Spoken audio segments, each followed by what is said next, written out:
Geliyor. Yaşar.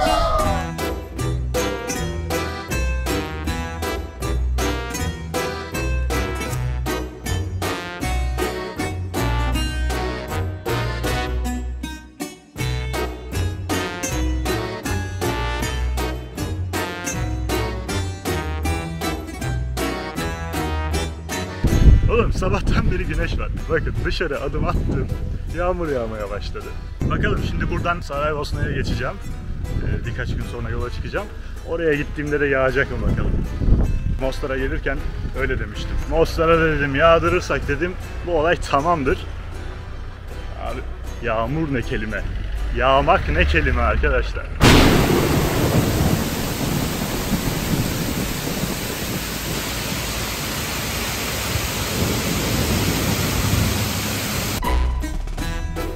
Şu an Türkiye'deki daha önce hiç gitmediğim bir şehire gelmiş gibi hissediyorum kendimi. Çok değişik bir duygu ya. Gerçekten. Yani bu Osmanlı'nın etkilerinin olduğu bir ülkeye ilk defa geliyorum şu an.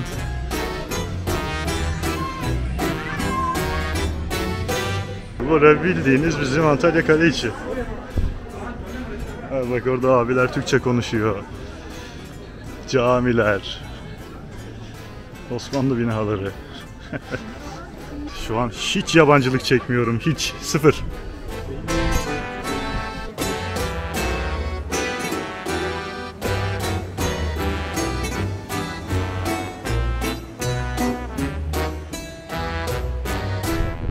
Bana bir şey olmaz ya. Baban düşer mi oradan ya? Beni iyice yaşlı yaptın ya.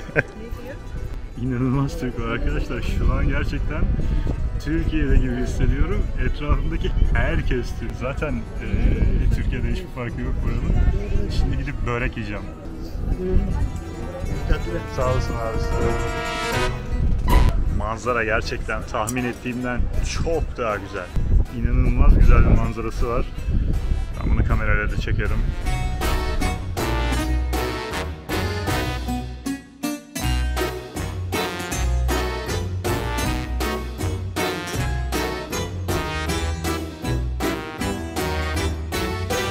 Mostar hem Bosna için hem Balkanlar için aynı zamanda bizim için de önemli şehirlerden birisi. Burası artık bu Mostar Köprüsü ile Balkanların ikonikleşmiş, Balkanlar dediğimizde aklımıza gelen birkaç noktadan birisi burası. Slovenya ve Hırvatistan'ı saymazsak çünkü orayı gezdim sayılmaz. İlk Bosna'da başlıyorum Balkan ülkelerini gezmeye. Balkanlar baktığımızda dünyadaki bütün dillerde Balkan olarak, Balkanlar olarak kullanılan bir kelime. İngilizce'de de işte Balkan, Balkans olarak kullanılıyor. Şimdi bu kelime aslında bir Türkçe kelime. Balkan, ormanlık sıra dağlar anlamına gelen bir kelime. Bulgaristan'ı ikiye bölen ve Hırvatistan'a doğru uzanan dağlar var. Bu Balkanları Balkanlar yapan dağlar. Adı aslında buradan geliyor. Yani ilk başta bu dağlara Balkanlar deniliyormuş. Daha sonra bu ülkelere de Balkan ülkeleri denilmeye başlanmış.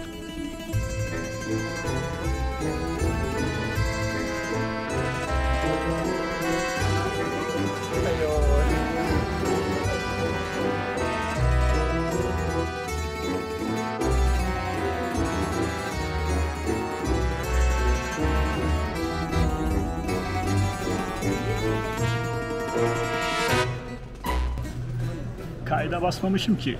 Anlatıyorum ben. Kendi kendime bilgi veriyorum. Şurası şöyle, burası böyle diye. Kayda basmamışım oğlum.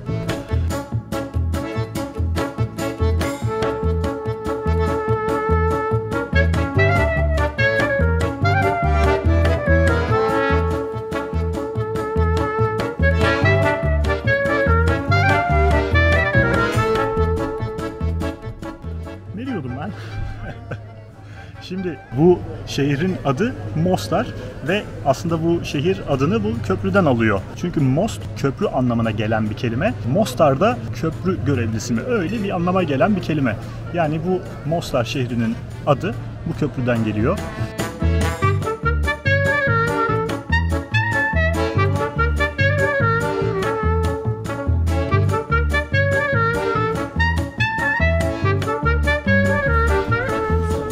Burada gelenek haline gelmiş bir köprüden atlama olayı var.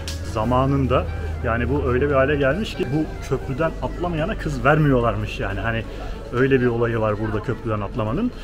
Buraya da işte turistler falan gelip burada köprüden atlayabiliyor. Ama öyle önüne gelen atlayamıyor arkadaşlar. Öyle geleyim de şuradan köprüden atlayayım deyip atlayamıyorsunuz. Öyle birazdan göstereceğim bunları da zaten.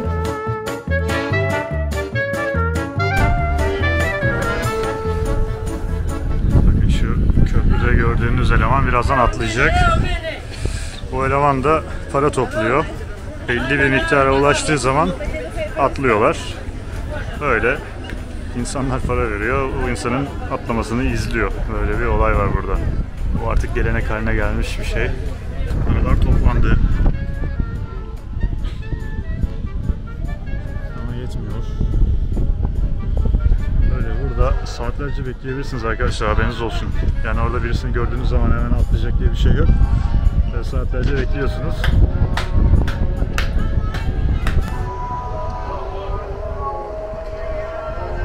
Ezanı bekleyin diyor. Atlayacağım, ezanı bekleyin diyor.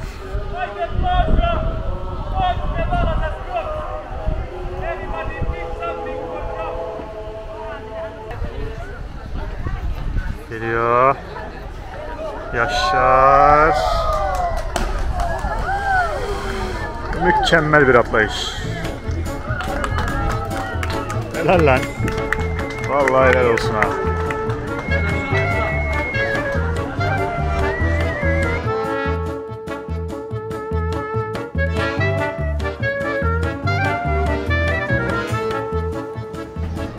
Olay böyle dönüyor arkadaşlar burada. Orada uzun bir süre bekliyorlar. Ya bu ne kadar oldu bilmiyorum da ben 20 dakikadır falan bekliyorum. Öncesi de vardır bunun. İşte belli bir paraya ulaşınca tamam diyor, artık atlarım diyor. Sonra atlıyor. Bu arada siz de gelip buradan atlayabilirsiniz ama bunun için para ödemeniz gerekiyor. Buradan bir belge almanız gerekiyor. Sanırım şurada aşağıda. Şimdi oraya gideceğim. Buradan mı gidiliyor bilmiyorum da. Atlayan eleman da bu. Helal olsun. Vallahi tebrik ediyorum. Bu arada oğlum ne kadar yüksekmiş lan. Buradan da çok garip görünüyor. Şuna bakar mısınız? Şuna bakın ya. Ya ben size ne kadar gösterirsem göstereyim anlayamazsınız gerçekten. Gözünüzle gördüğünüz başka oluyor. Bakın burada şu karşıda training yapıyorsunuz. Belli level'ları var bunun. Bir seviyeden atlıyorsunuz. Daha sonra diğerinden derken en son bu köprüden atlayacak seviyeye geliyorsunuz. Ve bunun için belge alıyorsunuz. Ne kadar ödemeniz gerekiyor hatırlamıyorum. Öyle yani arkadaşlar. Öyle geleyim de buradan atlayayım deyip atlayamıyorsunuz. Haberiniz olsun ki zaten bilmiyorum yani öyle basit bir şey değil. Bakın bunlar da burada. Sanırım o belgeyi almak için atlayış yapıyor. Bu arada bu eleman sadece buradan atlamak için de atlıyor olabilir. Ama testi de burada yapıyorlar. Benim anlamadığım kısım bence Mostar'ın en güzel yerlerinden birisi burası. Bu nehrin kenarı, bu kayalar. Ve burada hiç kimse yok.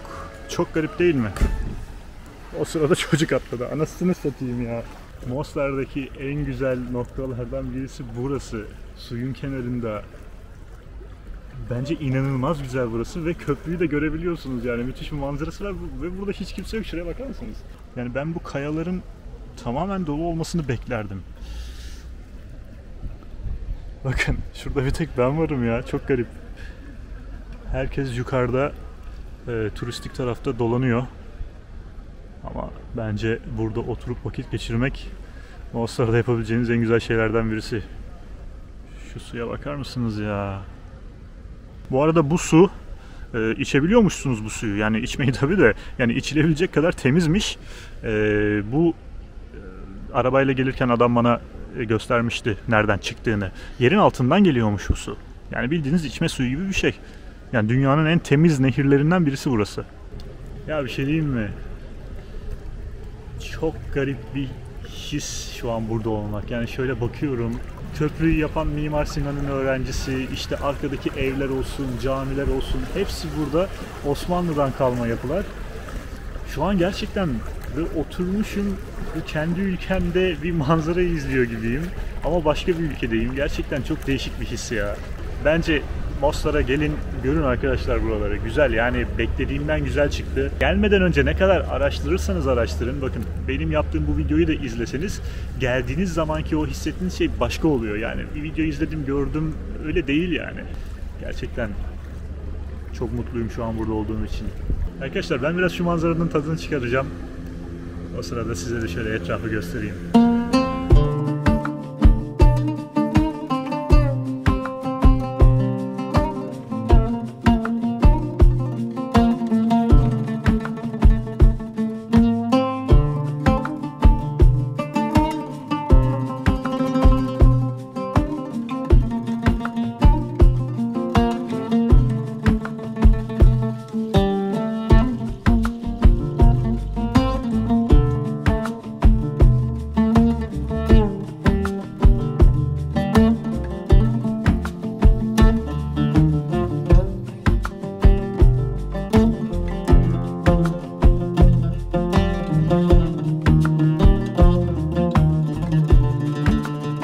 Şimdi zamanında Osmanlı yayılıyor ve birçok ülkeyi ele geçiriyor. Özellikle neredeyse Balkanların tamamını ele geçiriyor ve burada çok uzun bir süre hakimiyet kuruyor arkadaşlar.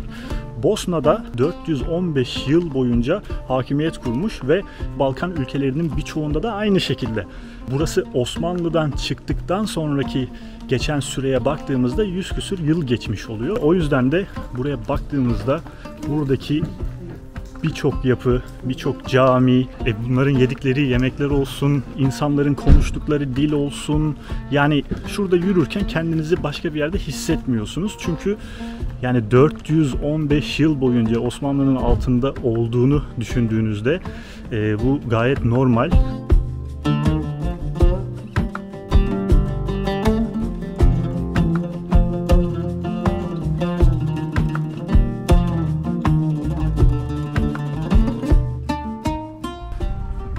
Cami de 1550 yılında Mehmet Karagöz tarafından inşa edilmiş bir Osmanlı camisi.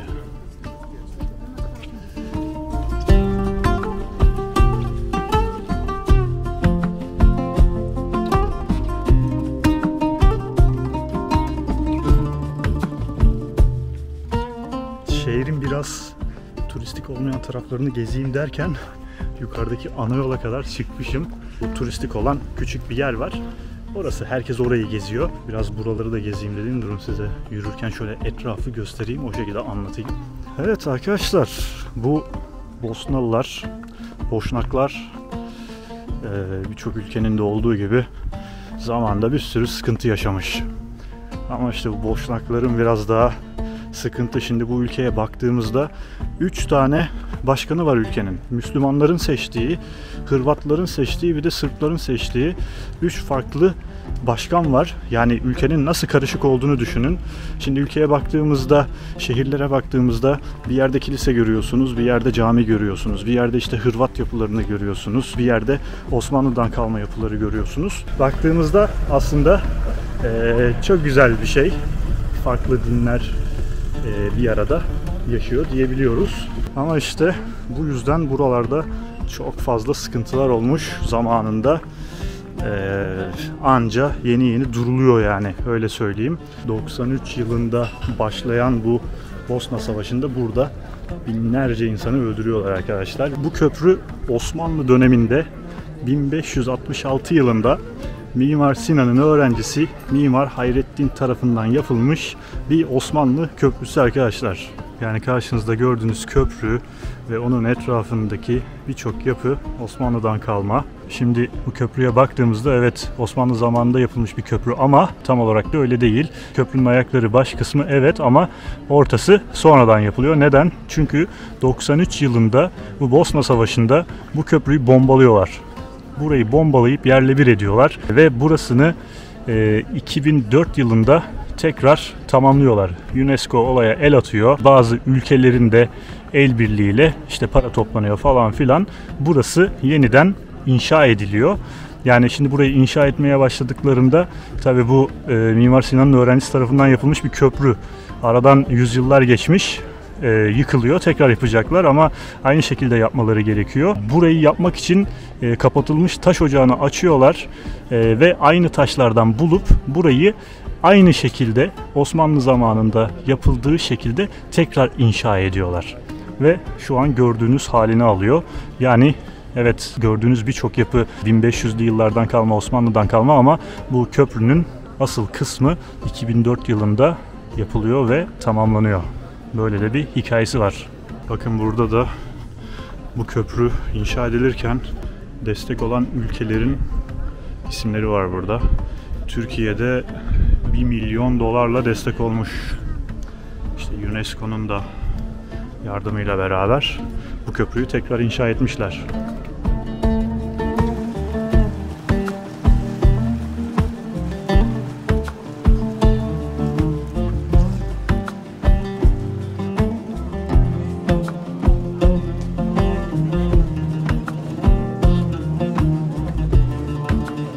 Böyle bir bilgi duymuştum ve bundan emin olmak için az önce saydım. Bu köprüyü tekrar inşa ettiklerinde 93 yılındaki bu saldırıyı unutmamak için buraya 93 tane basamak eklemişler. Bunun da böyle bir anısı var.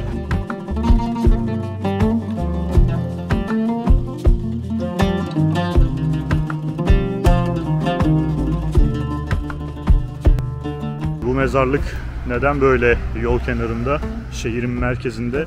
Size şimdi onu söyleyeceğim. Bakın görüyorsunuz, herkesin ölüm tarihi 92, 93 o yıllar. Bosna katliamının yapıldığı zaman bazı binalarda sniperlar bekliyormuş ve gördükleri sivil halka sniperlarla ateş açıp öldürüyorlarmış. Belgesellerini falan izledim. İnsanlar ekmek almaya, bir şey almaya gideceği zaman koştura koştura gidiyorlar ki hani sniper onları vuramasın diye. Sürekli insanlar ölüyor. Sürekli insanları öldürüyorlar, katlediyorlar ve bu insanların gömülmesi lazım. Şimdi böyle olduğu için de özellikle mezarlıklara gideceği için insanların buralarda daha çok katliam yapmaya başlıyorlar. Yani ölmüş insanı gömmeye giden insanları öldürmeye başlıyorlar. İnsanlar da böyle olunca mecbur gömmeleri lazım bu insanları bir yere. Sniperların görmediği açık alanlara, parklara, okul bahçelerine bu şekilde insanları gömerek buraları mezarlık haline getirmişler. Yani burası bildiğiniz Mostar'ın göbeğinde, merkezinde. Şu an yoldan geçerken gördüğüm bir yer. Belgeselini izlediğim için de bu olayı biliyordum. Size de bunu anlatayım dedim. Yani belgeseli falan izlerken hani biraz daha böyle işte haber kafasında izliyorsunuz ya. Yani izlemiştim, biraz bilgilenmiştim, üzülmüştüm ama yani şu an şu olayı görünce biraz daha böyle bir duygulanmadım değil açıkçası. Üzücü ya gerçekten, yani nasıl bir dünyada yaşıyoruz bazen gerçekten anlayamıyorum ya. Evet, bakın burada da o Bosna Savaşı'nda sniperların pusup insanları katlettiği binalardan birisi. Burayı da özellikle yıkmamışlar. Bunu hatırlamak, bundan ders almak için.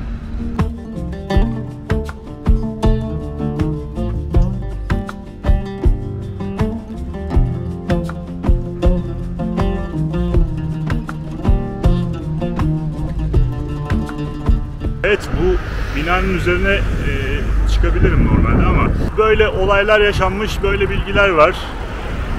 Bunları bilelim ama çok fazla üstünde durmak istemiyorum. Merak eden araştırabilir. Biraz olayın güzel tarafına odaklanalım. Ben size buraya geldiğiniz zaman bu kayalara gelin oturun demiştim ya, o söylediğim yer şu ileride. Ben buraya bir şekilde geçtim. Şu arkadan tırmanıp buraya geçebiliyorsunuz. Abi bir gün buraya gelirseniz kesin buraya gelin ya. Kesin. Şuraya bakar mısınız ya? Buraya da bu kayalara tırmanıp şu arka taraftan gelebiliyorsunuz. Haberiniz olsun. Bu da size böyle bir kıyağım.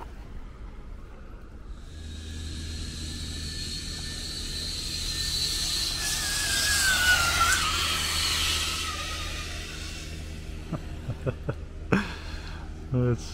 Burada böyle zipline'da yapabiliyorsunuz.